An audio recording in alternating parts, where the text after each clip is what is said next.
ভারতের বিপক্ষে ম্যাচে সৌম্য মুশফিকদের এমন ডাক আউটে মুখ থুবড়ে পড়েছে টস জিতে শান্তর নেওয়া সাহসী সিদ্ধান্ত। এমনকি অধিনায়ক শান্তও তো ফিরেছেন 0 রানে। চ্যাম্পিয়ন্স ট্রফিতে টাইগারদের বড় স্বপ্ন তাই শুরুতেই ধাক্কা খেয়েছে। 8 দলের এই টুর্নামেন্টে নিউজিল্যান্ডের বিপক্ষে টাইগারদের বাঁচা মরার ম্যাচে কেমন হবে একাদশ? রিয়াদ কি ফিরবে? আর ফিরলেও কার জায়গায়? সেটি এখন ক্রিকেটাঙ্গনে বড় এক প্রশ্ন। টাইগার ক্রিকেটে সাইলেন্ট কিলার খ্যাত মাহমুদুল্লাহ রিয়াদের বয়সটা 40 ছুঁই ছুঁই হলেও পারফরম্যান্সে নেই তার কোনো ছাপ।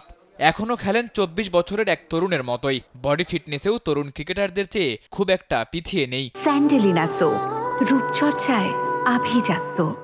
সেই রিয়াদ ভারতের বিপক্ষে ম্যাচে না থাকায় তার অভাব হারে হারে টের পেয়েছে বাংলাদেশ। টপ অর্ডারের ব্যর্থতায় বারবার দলের হাল ধরা রিয়াদ ভারতের বিপক্ষে না থাকায় সেই কাজ অনেকটা সামলেছেন হৃদয় আর জাকের। তবে দলে রিয়াদ থাকলে ম্যাচ শেষে হৃদয়ের কণ্ঠে যে 30-40 রানের ঘাটতির কথা শোনা গেছে তা হয়তো যেত না। বহু ম্যাচ যে তিনি একা হাতে জিতিয়েছেন।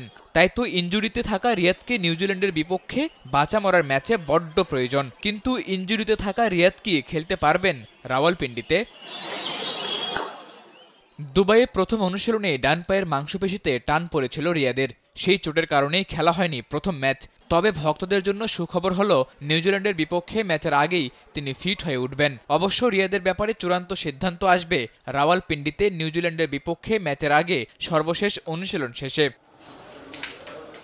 তবে রিয়াদ একাদশে ফিরলে বাদ পড়বেন কে? এক্ষেত্রে সৌম্য সরকারকেই থাকতে হতে পারে বেঞ্চে। জানা গেছে ভারতের বিপক্ষে টাইগারদের টপ অর্ডারের ব্যর্থতায় বেজায় নাখোশ হেড কোচ ফিল সিমন্স। আলোচনায় আছে মুশফিকুর রহিমের নামও। প্রথম ম্যাচে এই ব্যাটারও যে ফিরেছেন 0 রানে। সাদাতুর রাফি, কালবেলা।